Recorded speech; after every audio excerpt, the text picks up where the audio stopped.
today we're breaking down one of the best scenes in Spider-Man Into the Spider-Verse.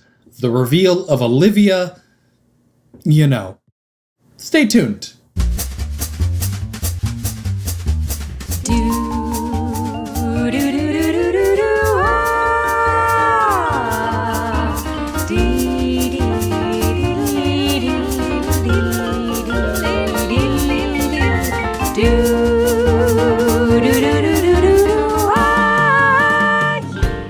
Good day and welcome to Writers Get Animated, a podcast about animation and storytelling and getting into storytelling in animation. I'm Chris Leva.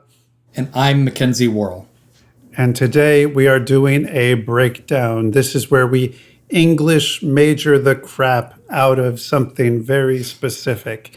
Today we've chosen one of our favorites, Spider-Man Into the Spider-Verse, specifically taking apart the live scene. If you've seen it, you know what we're talking about.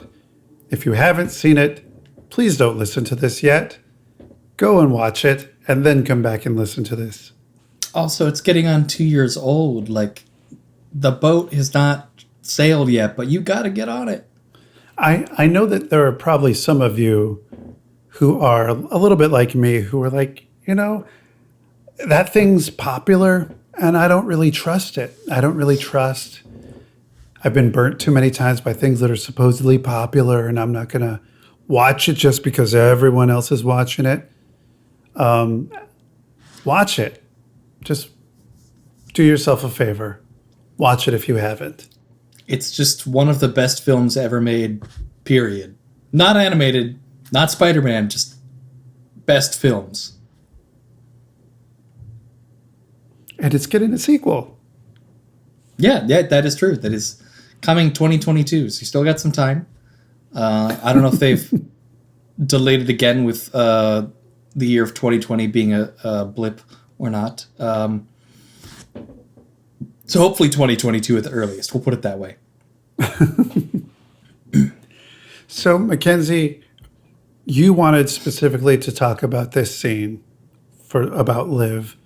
Can you tell me a little bit about what this scene means to you and what this scene might mean before we dig into it? Sure. So, Into the Spider-Verse, I definitely saw the first trailer. I was like, okay, fine, I'll go see it. I wasn't that super excited about it. And when the movie started, immediately I was like, oh my God, yes, I'm ready. Give it to me. And it's one of the most thrilling experiences I've ever had in a movie theater. It was just such a great movie. And thinking about this film again and again after I've seen it, and I've seen it at least 3 times now, maybe 4.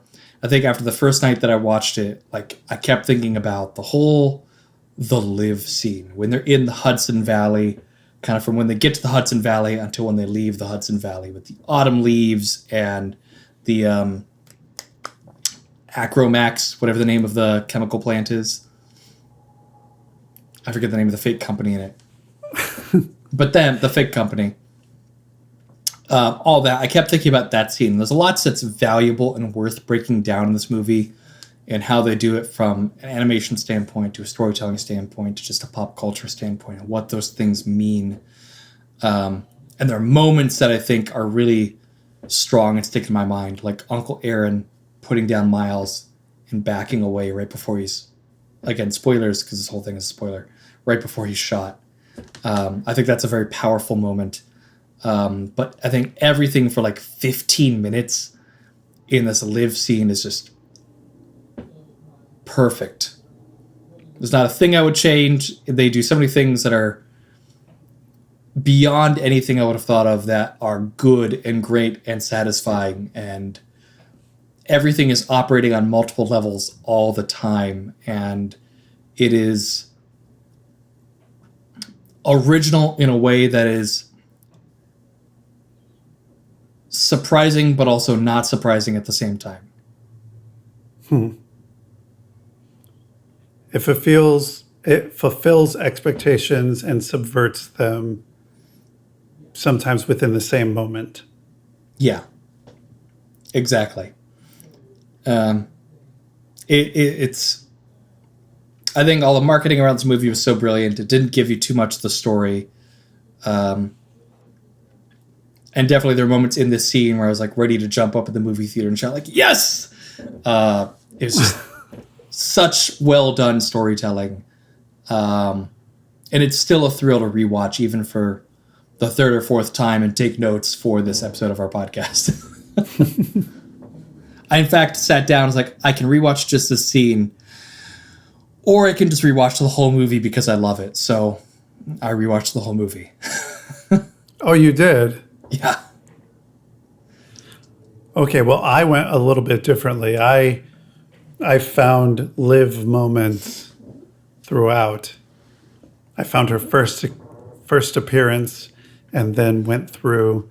So I wanted to track how they're playing with what the scene's about and how the scene fits in the overarching narrative, but also in how it makes it a satisfying revelation.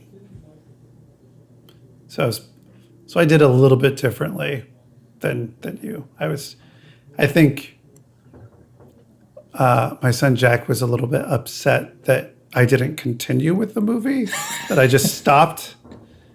He's like, well, why didn't you just go back? I'm like, no, I'm doing something. And then he left angry.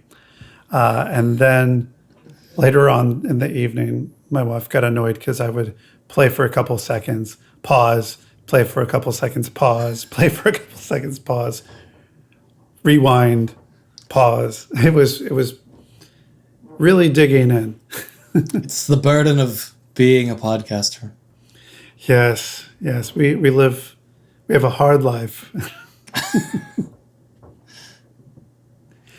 So for those of us playing the Writers Get Animated home game, you want to get your Spider-Verse, your copy of Spider-Verse that we know you own, or it's on Netflix, I believe, still, and get to minute 45 and 37 seconds and watch the next, it's approximately 9 minutes of this Liv scene. And we're going to get into this and how it operates, what they use, and how the story is told. But before that, we have some stuff to set this up. Yeah, because we don't meet Liv for the first time in this scene. We already know of her existence in the world. Yes. We start to see Liv at minute 7, right around 7 minutes, 20 seconds, where she is in documentary footage. And it's Miles at school.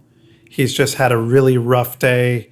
We just get this really intense, beautiful scene about how hard his first day at school is. And just one class, next class, next class, next class, shot of the clock, back and forth, rush. And then he gets into this dark classroom, and there's this giant face of this woman talking over him.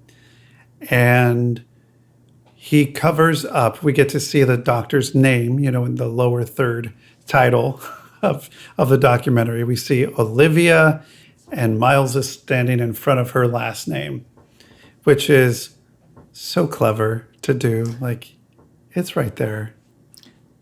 But also from a storytelling standpoint, like at this point, you as a viewer go like, okay, there's this doctor. She's not a character seen as a documentary, so you're aware that she exists, but you have no reason to pay attention to this otherwise and like really analyze why is the last name hidden.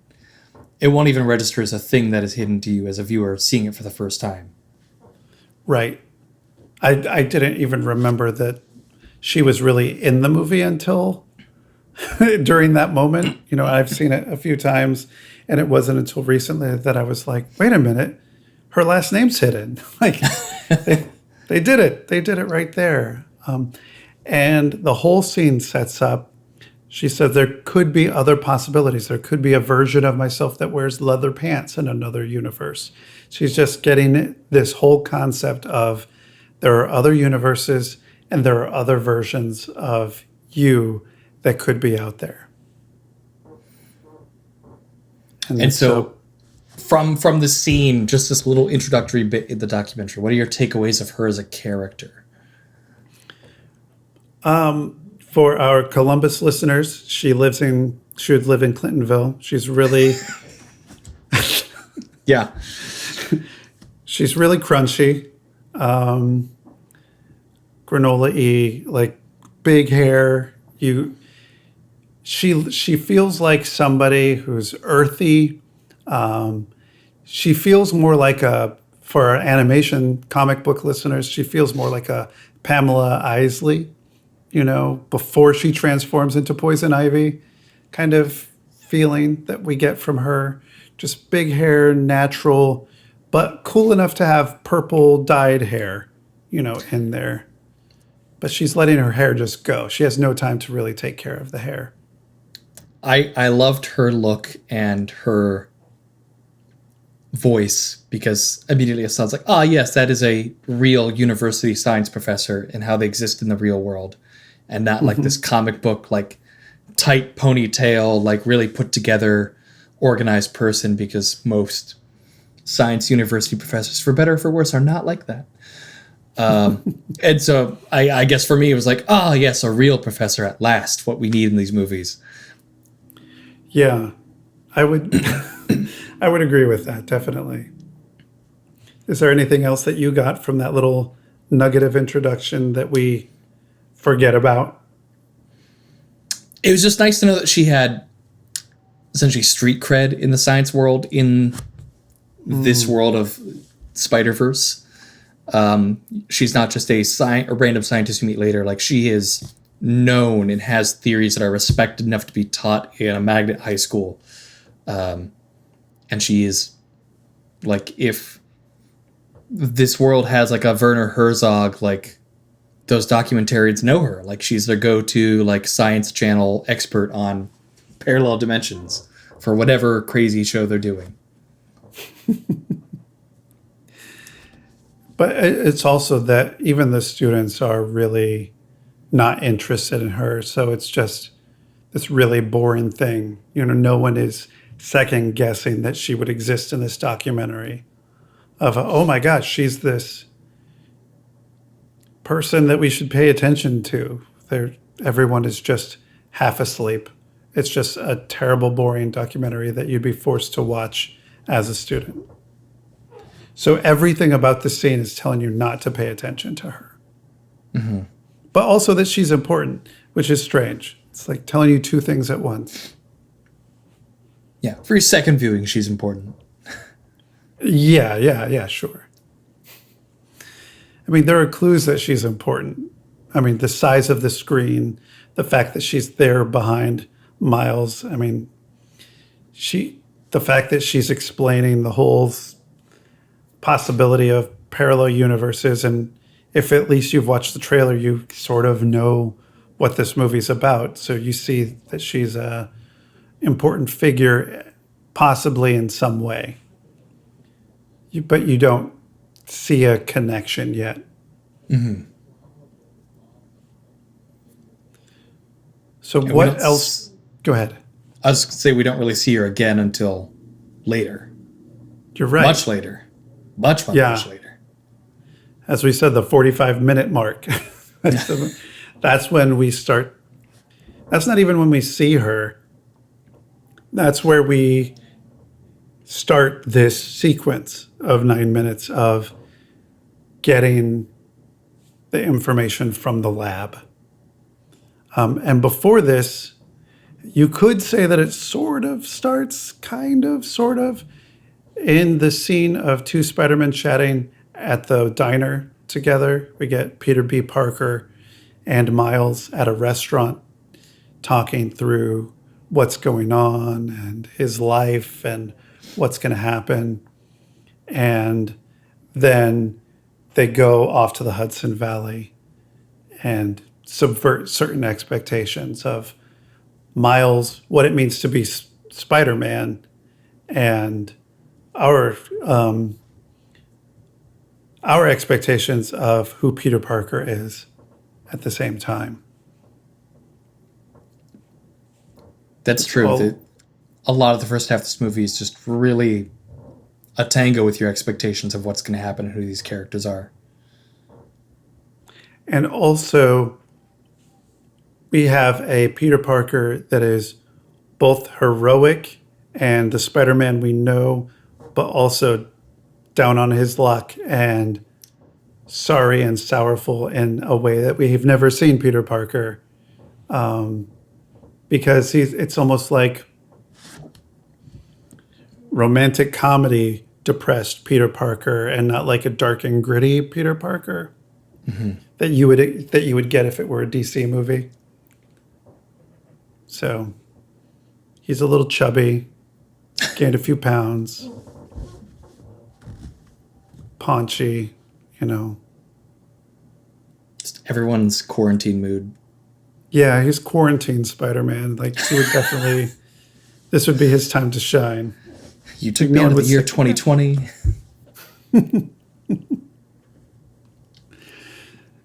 So what do we get in when this whole thing starts, when we're finally in the Hudson Valley, where Miles thinks he's going to web sling all the way there, and they take a bus because it's like, what are you talking about? Web swing? Like we're not going to get there. We're on the bus, and they arrive and they start making the plan. What are we getting? What clues? What do we see? Well, we get this great heist set up to what the scene is going to be, which is wonderful because you have already here are the steps that we're going to go through, and some of these are realistic, some of these are grab a bagel, and some of these are already incorrect in the time of planning. With I forget the exact line, but step 3, I'm gonna find the scientist, and Miles immediately corrects him actually I saw this documentary at school and it's Dr. Olivia. She's the scientist you need to talk to.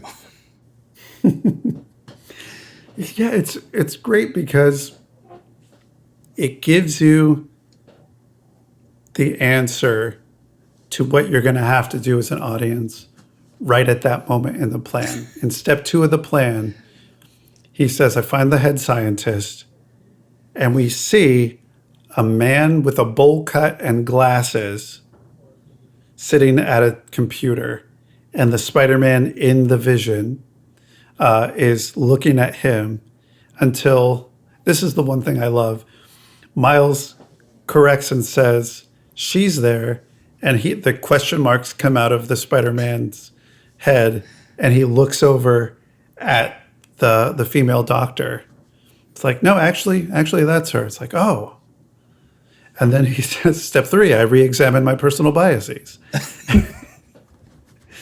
And it's just such a lovely throwaway, but also, yeah, we all have biases about what's going to be happening. So they give us what we're expecting and also show, but it's going to be subverted. Yeah, it sets you up as an audience member to not have nerd rage on the internet later about it. Like we said it was going to happen. It's right there. You need to re-examine your personal biases. And then, as you said, we get the bagel step. And then step 7, Miles says, what's my job?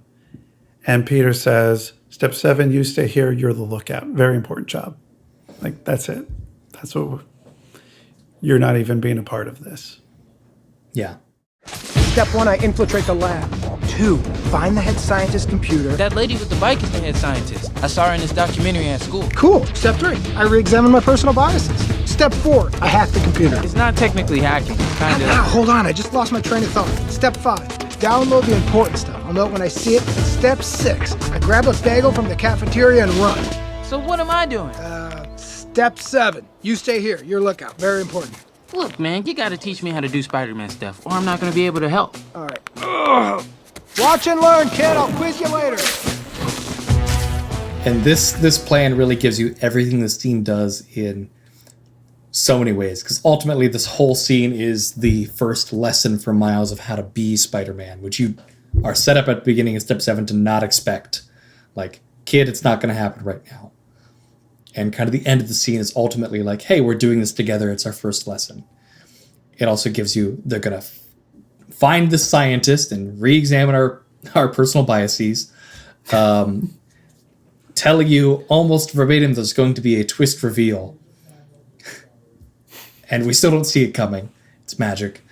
And also, it starts the runner gag of the bagel, adding the humor runner to the scene that happens. There's 2 more bagel moments to like keep the scene lighthearted on top of all the other lighthearted Spider-Verse stuff that they're already doing. Like, it gives you a joke to track throughout this too. And it also tracks the idea of who is the real Spider-Man and what does it mean to be Spider-Man? Like, that's always the question being asked, because when it starts off before the plan, we have the idea of we're going to be following in Peter's footsteps. So they're already like, we need to recreate what Peter Parker did to get this. And so Peter B. Parker sits there and says, what would I do if I were me? That's like, what would I do if I were me? And he puts his hand up to his chin, and Miles stares at him, and then slowly he puts his hand up to his chin, like, I'm Spider-Man in this universe. Let me think, and let's be Spider-Man together. And of course, they would think in the style of a comic book as well, because that's how we experience Spider-Man. So let's see how it would play out if Spider-Man were doing this. Mm-hmm. I mean, that's a whole other, like, we don't have to dig into that in this episode, but the whole other, like, design choices and style of this movie with the comic book coming in when he gets his superpowers is fantastic. And really, it's like anything superpower related gets the comic book visualization. Or if he's being asked to be Spider-Man and take action. Mm-hmm. Because, and also the self-doubt where he's at war with his responsibility. Because, spoilers, that's what Spider-Man's about, his responsibility. I don't know if you knew this, fellow Spider-Man fans, but Spider-Man's about taking responsibility, sometimes great amounts of it.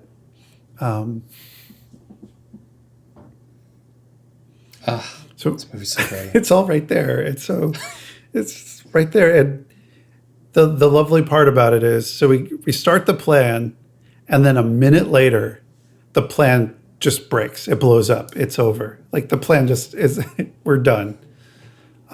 Because the Kingpin arrives, and Miles is forced to take action. And as we said, because he has to take responsibility, we get the, what am I doing? What am I doing? What am I doing? In speech bubbles.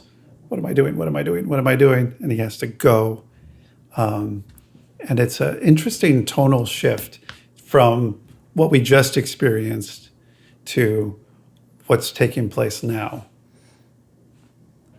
It becomes a feeling of a different movie. We have nice, warm, beautiful fall, autumn, autumnal colors outside, oranges and reds, and the comic book colors. The moment the Kingpin arrives, suddenly everything goes darker, sterile, and once Miles gets into the air vent to follow Peter, it starts getting this lovely green hue, which is another hint about who's coming. But it feels, you start getting, as an audience member, you start getting that tonal shift of, okay, now we're in a spy movie, and now it's getting intense, and we can't be seen. And you start being aware of every sound and everything that's happening.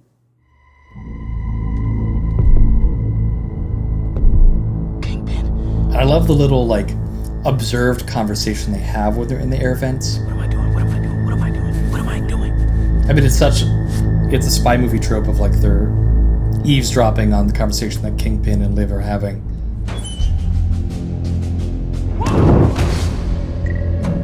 In addition to, like, the actual, like, pure stake stuff they have to get there, we get so many little character details at the same time. I love that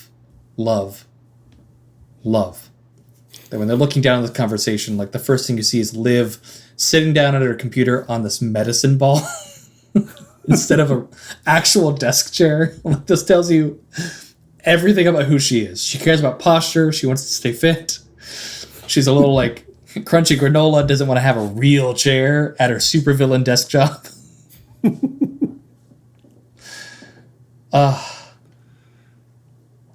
I think for me, like, in addition to, like, how tightly written this entire sequence is. It's all the character details we get in this. It's not just Liv saying who she is. It's how we are shown who she is, not just told who she is. Skipping ahead a bit, but definitely when Miles opens up the computer and you see her desktop with about 1.5 million files scrambled all over the desktop. You as an audience member goes, well, that tracks with how she dresses. Like, that's who she everyone is. Knows. That person would have that desktop of files. Yes. Search is her friend. She doesn't have her own organization. She has no time for that. Right. I don't have time to put this in place. I'm trying to open a trans-dimensional portal. Like, that's... Who has time to put files... Oh, wait, what am I going to call this? Trans-dimensional portal final? Trans-dimensional final 1? V2 Kingpin comments round 3. It would be Fisk comments. It would be Fisk. Yeah. Fisk version 3. All right, let me turn on track changes. Or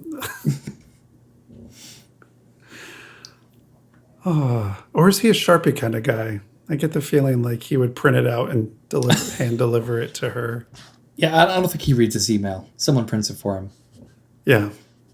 Or just summarizes it and then he just comes in when he needs to. Mm-hmm. Oh my gosh. What I love about that scene too is it's an expert way of showing us tone and stakes and remembering that yes, you can make a joke about them, but a joke deflates, but you somehow have to keep the stakes there. You can't get rid of the threat because the joke would deflate the threat completely. When I'm thinking about it, specifically that scene that you were talking about where they're overhead, they're in the vent, and they're watching, she starts talking about the what's going on. She's like, hey, if we fire again, there's going to be a black hole under Brooklyn. Look at this. This is the problem. And you cut back to the two Spider-Men in the vent, and Peter Parker just does blah, blah, blah hands, like blah, blah, blah. This is pretty standard Spider-Man stakes. You get used to it. Watch this. He's going to say, you've got 24 hours. And then Kingpin says, you've got 24 hours. And then Spider-Man winks at Miles, like, look. And then she says, she has another line, and then Spider-Man says, oh, that's bad. And then has to bring the stakes back. Actually, everything she said is bad. I was just lying before. Like, he's like, no, this is actually terrible. This isn't just like basic Spider-Man stuff. This is awful. Mr. Fisk, if we fire again this week, there could be a black hole under Brooklyn. You see this? In this? This is multiple dimensions beginning to crash into each other. This is pretty standard Spider-Man stakes. You get used to it. Watch this. He's gonna say, you've got 24 hours. You've got 24 hours. What this means is there could be a rupture in the space-time continuum. Ooh, that's bad. Actually, everything she said was bad. I was lying before. Yeah, this little mini scene speaks to how you write something that's engaging and unique, because if you just look at the bare bones of what it does, like, here are the stakes, it's a heist, they're observing, like, 100 movies do this. What makes it unique and interesting is how Spider-Verse does it. It's like, how are these characters who are unique reacting to the stakes of what's happening? What are the little background details that are happening? How do we stay focused on what's key here, but also add flair to the writing? Which I guess is me saying, like, even if your plot looks like a standard skeleton, like, each human is still unique. We all share the same skeleton, more or less. Like, what's on top of the skeleton is what makes that memorable. Your plot can be completely ripped off of something else, and that's okay. Because the expression of it is, if not as important, more than important, your unique way. And I think that's what we all were reacting to when we first saw this. It is that reaction. We do expect Spider-Man to go blah, blah, blah as the villain's talking because he knows what this is all about. But there's a second side to this, which is it's the Spider-Man that we know in some way. You know, I would say like 80% the Spider-Man we know in Peter B. Parker. Trying to train a Spider-Man that not everybody knows is out there. Some people only know Spider-Man from animated films or animated series or the live action series. So many, many people do not know Miles Morales. And so this is their first introduction to who he is. And in the scene, in the context of this, this is Miles' first understanding of what it's going to take to be Spider-Man. This is his first taste. He's wearing a Spider-Man Halloween costume to look like the image of Spider-Man that we all know. And really, it's an ill-fitting costume. And it does not suit him, so to speak.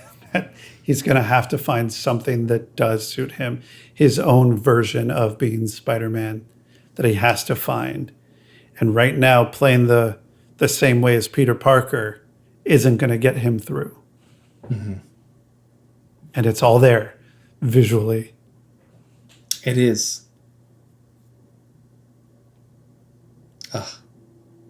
It's just so good. I just keep reliving it in my head as we discuss it. I know. It doesn't help that I just rewatch the whole thing. Like, I just keep thinking about how good it is. Just how satisfying of a movie it is on every level. I keep thinking that I have something more to contribute, and then my brain gets distracted thinking about other things. And anywho, so we have this observation scene, and then immediately after they observe this conversation, Kingpin and Liv leave the room, and then we get the beginning of like the real Liv scene. They're in the room where the scene happens, per se, if you will.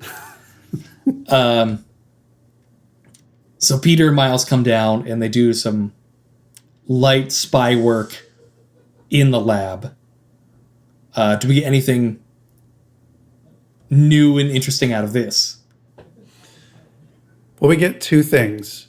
As they're coming out of the lab, we get our first clue. Well, our first like two clues about who Liv really is. There is a mechanical arm on her desk. Which we also saw earlier in the movie, like the very beginning in the opening. Yeah. When Peter 1 Parker is doing his, like, for the last time, here's who I am. Mm-hmm. And we miss it again. Like, I didn't notice it until this time rewatching it. Like, I've seen it 3 times. And this time I was like, oh, because I paused it. Because it goes by so quickly, and you're watching Peter and you're watching Miles. Like, you're so grounded in what they're going through emotionally that you're ignoring the physical space in some ways.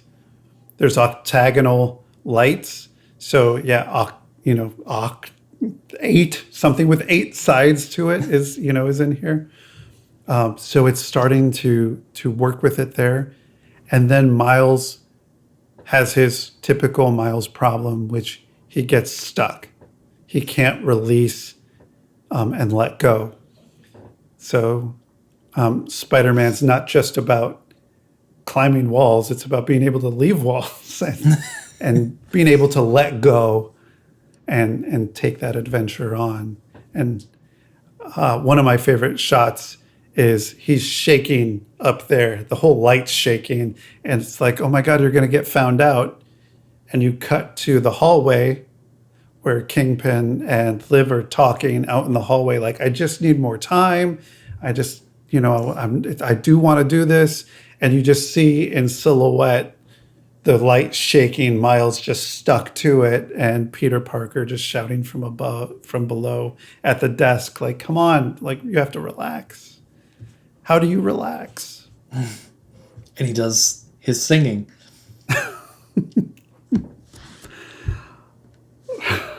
I can't believe this. It's just the reaction of I can't believe that's what he does, but that's who he is, and that's how he relaxes himself, and his fingers start peeling from it until he falls and crashes. And you know that Liv is going to hear them. Like, this is going to cause a problem. And then for all you spider fans out there, you get a lovely payoff of the Spider-Man desk meme. It's just, here you go. Here's a rhyme of the Spider-Man desk meme. It's not it exactly, but it's a lovely rhyme to it. This movie has a little bit of everything Spider-Man in it for anyone. You're going to find it. Even if you just know it from the internet.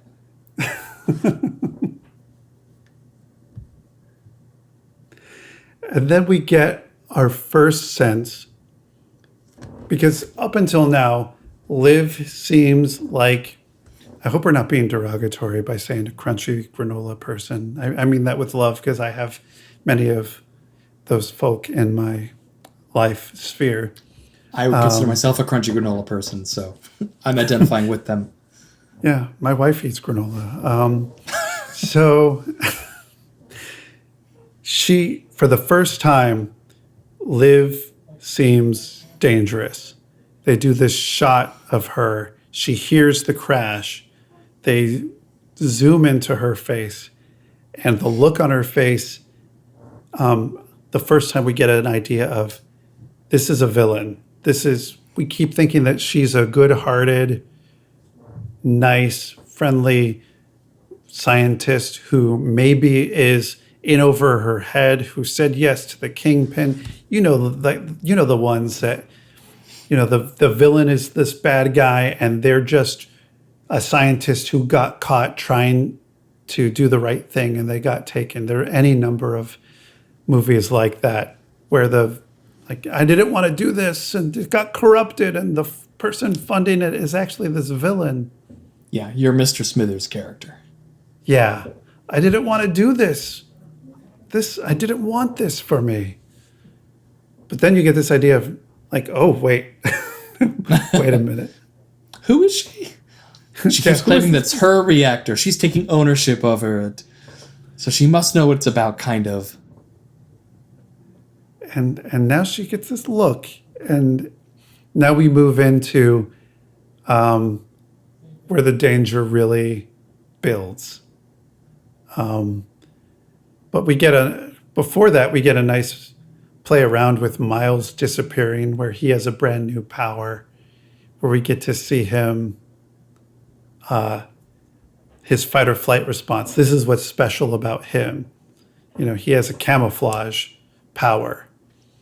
And it's also cool that it's character-based. Of course, yes, all he wants to be is invisible in some ways. He doesn't want to be great. He just wants to be invisible and do his own thing. Liv arrives, and you get your comedy of Miles disappearing. Pop. Yeah. And the first time that he can control his powers, boom, I'm gone. I'm not here. And Peter tries to give him the password, which we're in Miles's perspective, and we just get numbers and letters thrown at us about the password.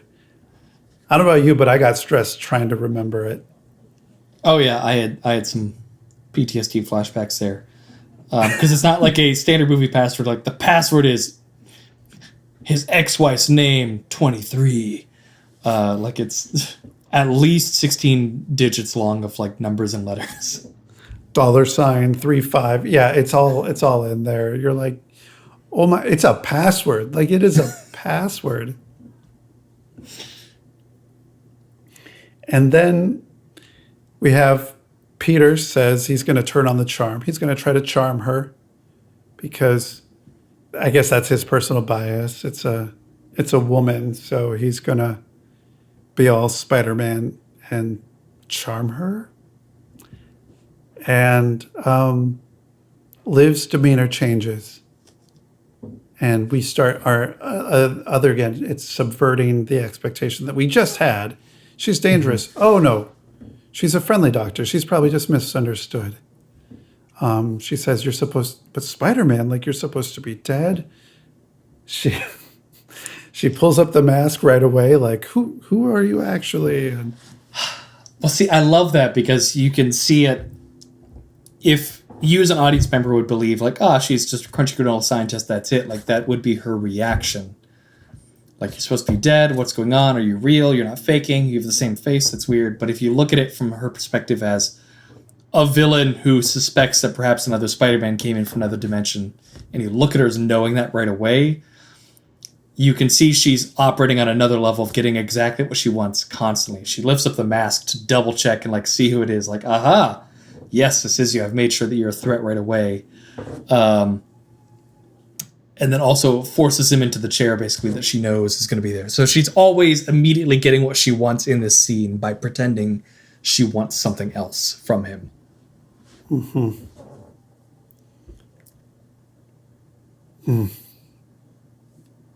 But then she's getting that confirmation of what's happening to him because she sees the decay of his cells.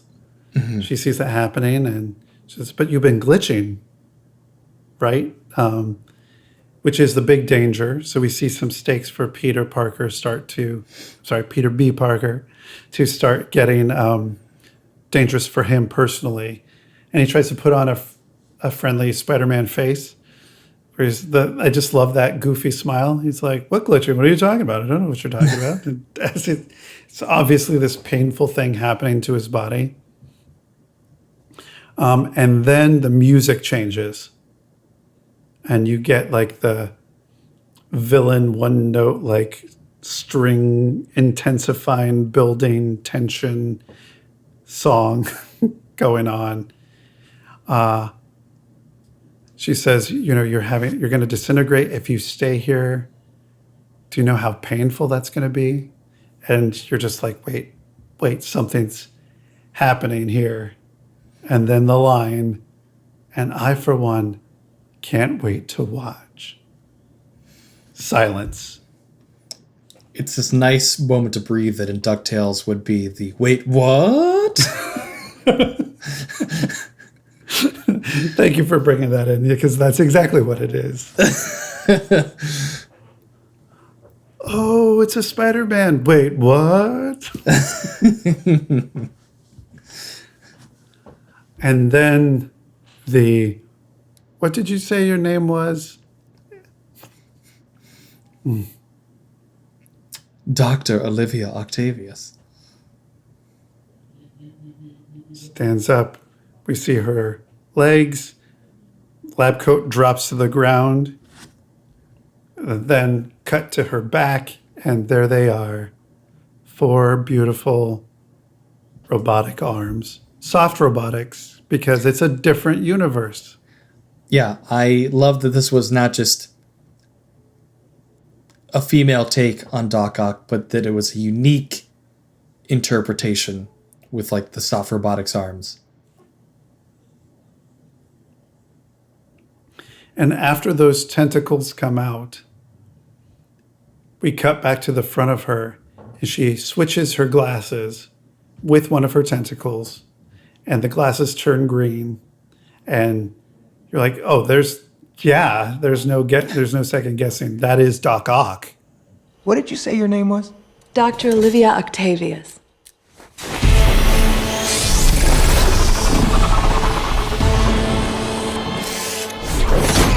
Can I assume that your friends call you Doc Ock? My friends actually call me Liv. My enemies call me Doc Ock.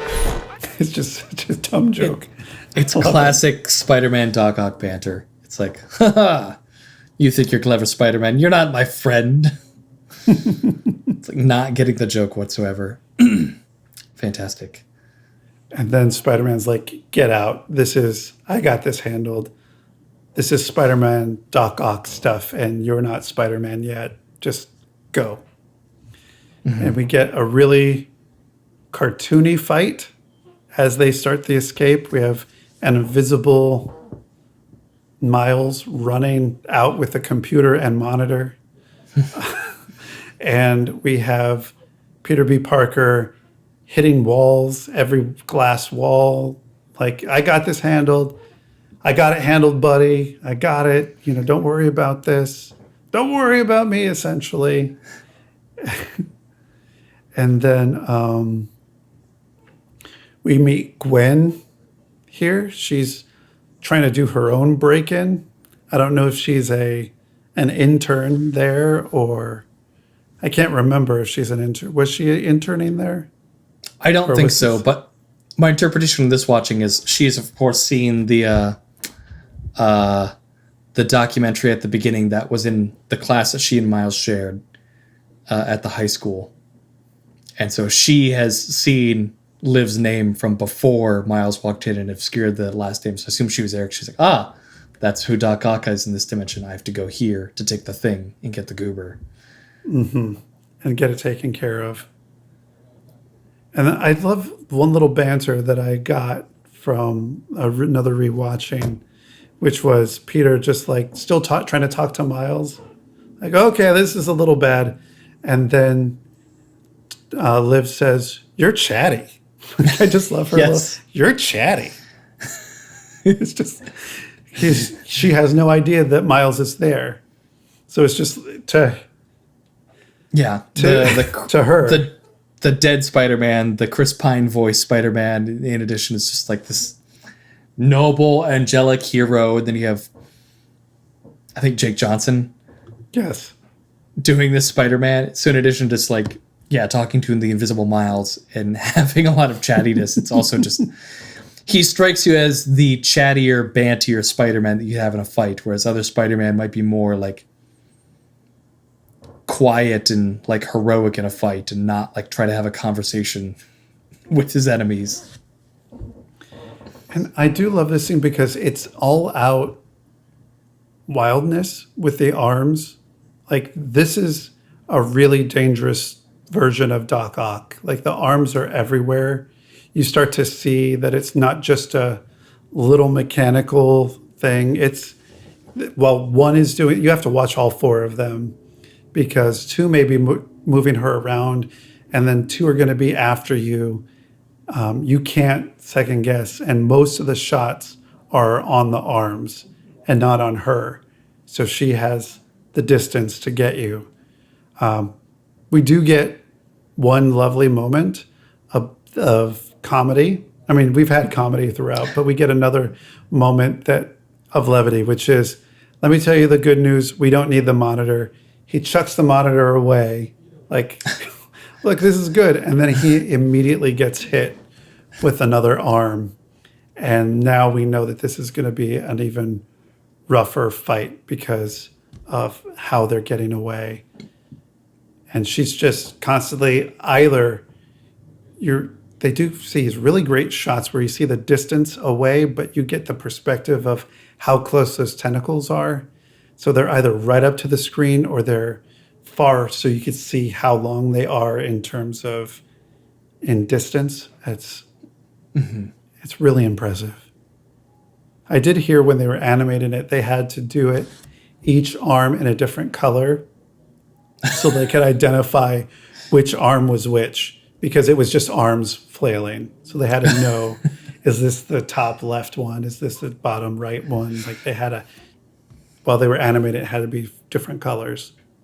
I would believe that. It's a lot going on in these shots. And this chase is, I think, where it really gets into the, just design-wise, what I think is so fascinating about the scene of the different textures, which you don't really get in a lot of animated movies, but there's a lot of different textures happening. The soft snow that just looks fun to crunch in. There's like the soft robotics arms. You get the trees that don't really behave cartoonishly for the most part. The trees are immovable or maybe like bend a little bit when they get hit, but they don't like squash and stretch, unlike the characters and everything else happening. Yeah, it's very graphic and still. Like, you still feel like you're in a panel of something. They don't move. There's no wind. As the Spider-Men swing by, you don't get branches following them. They're their movement is separate. And I think it allows them to be at the forefront of it. It allows you to follow their movement, so not everything is on the same level and of the same importance. What's going on between the two of them is prioritized.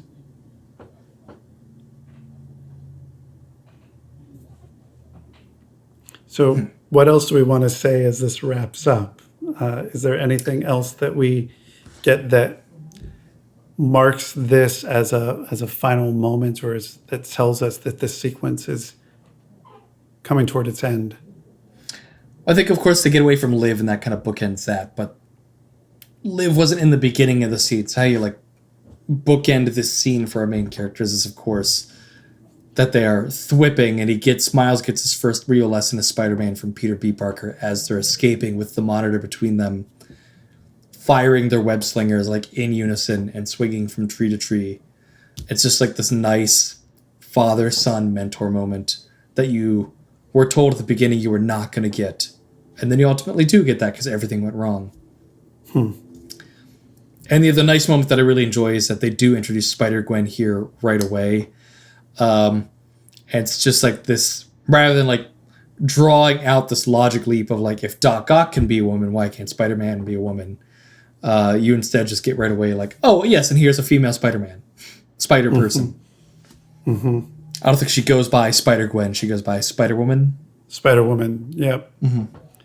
And I do like that when we get her backstory, after she's pulled into the vortex, there's a robotic Doc Ock arm that clangs after her. Yeah. So it's like, whether that's a man, whether that's a woman, we don't know, but it's the arms that we were used to and expecting. So it's like, they're very Spider-Man 2 in design. Yes, very much so. Like it's the Doc Ock that you were expecting in those arms. Mm-hmm. And I think that's so much of this movie deals with us both being on the journey with Miles and being on the journey as Miles, in terms of having our expectations subverted and also paid off. Because as he says at the beginning of this scene when he's left behind, he's like, why did I get stuck with this homeless hobo Spider-Man, like middle-aged hobo Spider-Man, or whatever he says? Like, that's not the Spider-Man I want. Mm-hmm. But it is the Spider-Man he needed. Mm-hmm. You know, it is the father figure. It is, and Peter says it, you know, me, the older, wiser teacher who could still do it, and you, the student who can't do it as well. You know, it's all right there, like, which does come back at the end when they're facing Liv. He saves her from Liv. He saves Miles from Liv. Or no, he's saved from Liv by Miles. And then he says, I love you. You did it. And he says, do I want kids? like this, yes. This moment of that payoff of this relationship, like, I'm so close to you. Like, this is what it's about, this whole relationship between the two of us. Mm-hmm. And then, of course, we get the payoff of the Liv joke that's planted, where at Aunt May's house, Aunt May, Liv crashes through, and Aunt May says, oh, great, it's Liv. Not, oh, no, it's Doc Ock. It's, oh, great, it's Liv. She's heard all the stories. She knows this is Liv. The world may not know, but Aunt May knows. And just, I think we said about it before in our last discussion about Spider-Verse, but Lily Tomlin as Aunt May is just everything the world needed. That delivery's perfect. Is there anything that we want to say as we wrap up talking through this particular scene, as we deconstruct it? I just have one more thing that I'll put my favorite thing, and then I'm good. Okay. You said you have one more thing? Yeah, for my favorite thing. Oh, well, yeah. then give that. So my favorite thing. So I think favorite thing is going to be concluding what I was talking about earlier about the bagel runner. The bagel is just such a magical moment of the scene. There's nothing to do with the live reveal, and we're talking about this scene in the live reveal because it is our favorite thing in general. So to pick a specific moment that's kind of tangential, unrelated, it's the bagel runner of at the beginning, step 6, get a bagel. You planted that idea that a bagel is going to come in. And as they're escaping through the cafeteria, much later in the scene, everything looks bad. Peter B. Parker just goes, well, yeah, this is bad. Selecting a bagel, and he reaches over to a bagel tray. And all the scientists in the cafeteria turn out to be evil henchmen with their own guns and stuff as well. And they all shout to go after them and chase as an angry mob. And you hear someone shout, he stole a bagel! Like, that's the worst thing that could have happened for this evil science corporation. Just everything about the bagel is just a nice line throughout the story that encapsulates everything that's happening. And then it goes one step further where they leave. He throws the bagel. It hits a henchman. And the line, you know how normally it says like pow or zap or dap you get like or the whatever. Batman pow. It says bagel. The guy got bageled. Like that's what the text says when he gets hit with the bagel. It's just bagel. It's the sound a bagel makes when it hits a head is bagel. Bagel! I mean, it is worth noting as well that Peter B. Parker is the Jewish Peter Parker, so grabbing a bagel on the way out does make sense. Is that canon? Is that a thing? Well, in the movie, yeah.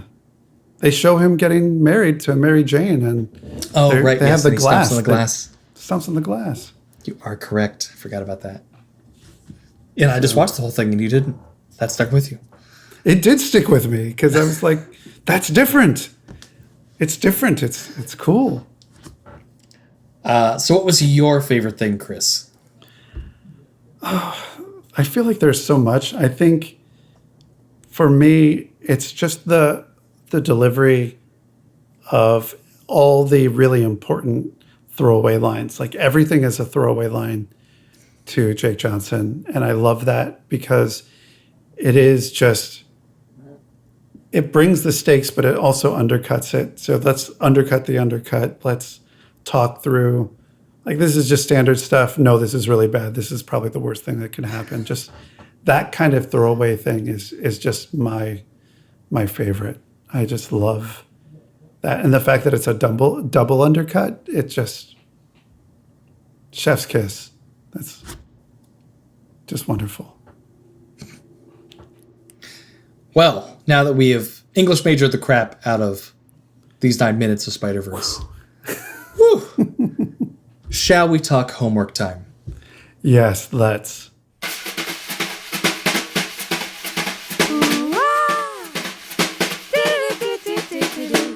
For next time, your homework is the complete opposite of this one, where we really dug in deep to 9 minutes. Next time, we're going to glaze over some of the best animation of this year in a single episode.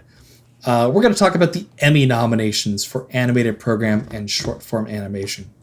So if you are able and can find everything, please check out for next time the episode of Big Mouth, Disclosure, the movie, the musical on Netflix. Check out Bob's Burgers, Pig Trouble and Little Tina, aired on Fox during the Fox Now app. BoJack Horseman, The View from Halfway Down on Netflix. Rick and Morty, The Vat of Acid episode, available presumably through the Adult Swim app or something like that. The Simpsons, Thanksgiving of Horror from Fox. And then for short form animated program, check out Forky Asks a Question, What is Love on Disney+. The Robot Chicken short, Santa's Dead, spoiler alert, Holiday Murder Thing special. And more Steven Universe homework, Steven Universe Future Fragments. As always, thank you to Jacob Reed and the Champagne Drops for our theme music. Thank you to Nigel Coutinho, our sound engineer. You can find us on Twitter at WGAnimated or at writersgetanimated.podbean.com to check out all of our show notes. And you can find Spider-Man Into the Spider-Verse on Netflix. But why would you? Because, of course, you've bought it and owned it at this point. Did I tell you my birthday story from last year? No. this is really funny, and then we'll say goodnight. But I knew that I wanted to get Spider-Verse for myself for my birthday.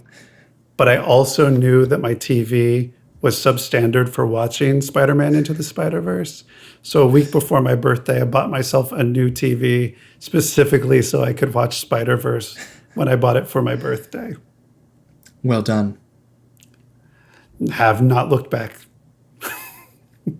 I mean, sometimes when you love a piece of content so much, it is worth hundreds of dollars. I've done that. I get it. Can't wait for the sequel. Good night, everybody.